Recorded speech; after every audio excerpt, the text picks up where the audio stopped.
अचानक रात के अंधेरे में एक गांव के पास एक पुराना हावेली था। यह हावेली स्थानीय लोगों के बीच डरावनी कहानियों का विषय था। एक रात 3 दोस्तों ने फैसला किया कि वे हावेली में गए और अपनी हिम्मत और बहादुरी को प्रमाणित करें। वे हावेली के पास पहुंचे और वहां घुसपैठ करने का निर्णय किया। लेकिन जैसे ही वे हावेली में प्रवेश किया, उन्हें अनोखी और अजीब आवाजें सुनाई दी।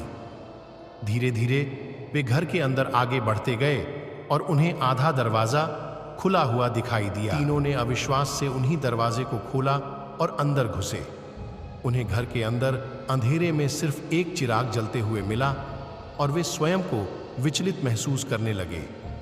धीरे धीरे वे हवेली के कमरे के अंदर बढ़ते गए और एक विचित्र रूप देखा। वे अच्छे से देखने के लिए चिराग को पास लाए और एक गहरे सोने की बिस्तर पर एक व्यक्ति की मूर्ति देखी।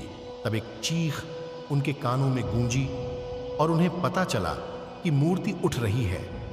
उन्होंने भागते हुए हवेली छोड़ दिया और उन्हें कभी वहां फिर से वापस नहीं जाने का निर्णय किया। इसके बाद से उन्होंने लोगों को सलाह दी कि उन्हें हवेली से दूर रहना चाहिए, क्योंकि वहां कुछ अनूठा और डरावना है जो शायद उन्हें कभी नहीं पता था। एक रात एक छोटे गांव में एक खौफनाक हवाई अड्डा था। वहां कभी कभी अजीबोगरीब आवाजें आती थीं जो लोगों को डरा देती थीं। लेकिन एक रात जब एक युवक ने अड्डे के पास एक छोटी सी खरीदारी की दुकान खोली, तो उसकी जिंदगी में एक नया मोड़ आया। युवक को एक पुरानी पुस्तक मिली जिसमें एक पुरानी मंदिर के रहस्य के बारे में कहानी थी। मंदिर के अंदर कई सालों से एक भूतनी रहती थी जो रात्रि में लोगों को परेशान करती थी। युवक ने उस किताब को पढ़ा और उसे तुरंत नकारा। अगली रात जब वह अपनी दुकान बंद करके घर की तरफ लौट रहा था, तो उसने वहीं पर मंदिर का दरवाजा खुला पाया। उसने अपनी कुर्सी उठाई और अंदर गया। धीरे धीरे उसने मंदिर के अंदर की खोज की। तभी एक भारी आवाज सुनाई दी, कौन है वहां? युवक की हड्डियां कांपने लगीं, लेकिन उसने अपने आत्मविश्वास को बढ़ाया और कहा, मैं तो सिर्फ देखने आया हूं। तभी मंदिर की एक गुफा से एक अजीब सी आवाज आई, तू क्यों आया है?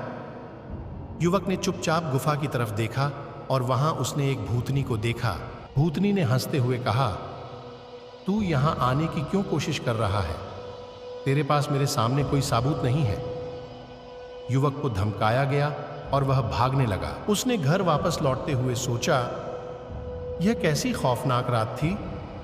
लेकिन उसने जब सुबह को अपनी दुकान खोली, तो उसने देखा कि वह पुरानी पुस्तक वहीं उसकी कुर्सी पर रखी हुई थी, जैसे कोई उसे दिखाने के लिए रख दिया हो।